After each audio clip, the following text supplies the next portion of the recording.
আজ দোল পূর্ণিমা বলে ভগবানের চরণে একটু পায়েস আর পুরি বানিয়ে দিয়ে দিয়েছিলাম। তো আমি অনেকদিন ধরে ভেবেছিলাম দেব, এর আগেও দিতে চেয়েছিলাম তো দিতে পারিনি। তো ভাবলাম দোল পূর্ণিমায় দিয়ে দিই। তো সকালবেলা উঠেই ঘরটার ঝেড়ে নিচ্ছি। আর গতকালকে কিন্তু বৃষ্টি পড়েছিল, উঠোনে অনেক চালের ধুলো পড়েছিল। তো উঠোনও ঝেড়ে টেড়ে দিয়ে ঘরটার মুছে নিচ্ছি তাড়াতাড়ি করে। মুছে নিয়ে বাসি বাসন তো নেই বললেই চলে, হাঁড়িটা ছিল, হাঁড়িটা ধুয়ে নিয়ে তাড়াতাড়ি করে ব্রাশ করে নিচ্ছি। ব্রাশ করে নিয়ে মুখে ফেস ওয়াশ দিয়ে জল গরম বসিয়ে এসেছি ওদিকে। এখন আমি স্নান করে নিয়েছি। স্নান করে নিয়ে এখন কিন্তু আমি ঠাকুর ঘরে সব রেডি হয়ে গেছে আমার, শুধু কি পুরি আর পায়েসটা বানানোই বাকি। তো দেখো আমি ঘরটা সব রেডি করে রেখেছি, ঠাকুর মুছে টুছে ঠাকুরকে স্নান টান করে সব রেডি করে নিয়েছি। আর এদিকে আমি পায়েস বসিয়ে দিয়ে পুরীর আয়োজনও করে ফেলেছি। তো আমার মোটামুটি সব রেডি হয়ে গেছে, আমি পুজো দিয়েও ফেলেছি। পুজো দেওয়ার পরে তোমাদের দেখাচ্ছি। আমি এত ধোয়া হয়েছিল কি বলবো। আর দু একটা বাচ্চাকে আমি একটু পুরি পায়েস দিয়ে তারপর নিচে উপোস ভাঙলাম। আর দেখো ওই যে বাইরে উনুন দেখছো, ওই উনুনে আমার শাশুড়ি মা আবার রান্না করে ফেললো।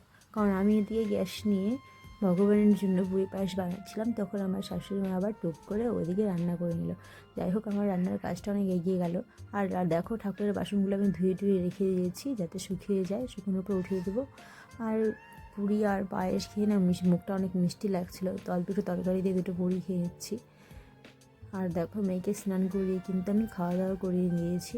এখন ওকে ডাকছি, বলছি আসো আসো, ও কিন্তু আসছে না, আবার একটু পরে চলে আসবে। এসেছে, দেখছি ভিডিও করছে, সেই চলে এসেছে। তো সবার খাওয়া দাওয়ার পরে কিন্তু আমি খেয়ে নিচ্ছি। গাজর ভাজা করেছিল, আর কিন্তু মটরশুঁটির বড়া দিয়ে তরকারি করেছিল, আর চাটনি। তো আমি খেয়ে নিচ্ছি। খাওয়া দাওয়ার পরে মেয়েকে ঘুম পাড়িয়ে দেবো। তো আগে উঠোন ঘর ঝেড়ে নিয়েছি খাওয়া দাওয়ার আগেই। আর কি বলতো, প্রচুর খিদে পেয়েছিল, পুরি খেয়েছিলাম তো। ওকে নামতে বলছি, নামো ও না করছে। নামো নামো নামো নামো তাতে নামো। নামবে না, দেখছো তো, নামবে না। সন্ধ্যাবাতি দিয়ে ওকে গাড়িতে বসিয়েছিলাম, আর গাড়ি থেকে নামে না। আর দেখো ঋতুর বাবা ঋতুর জন্য পিচকারি এনেছে। গেল বছর ও একদমই ছোট ছিল, এবছর তো হাঁটাহাঁটি করে, তাই ওর জন্য পিচকারি এনেছে। আর দেখো ওর জন্য হ্যাপি হোলির একটা গেঞ্জি টপ এনেছে।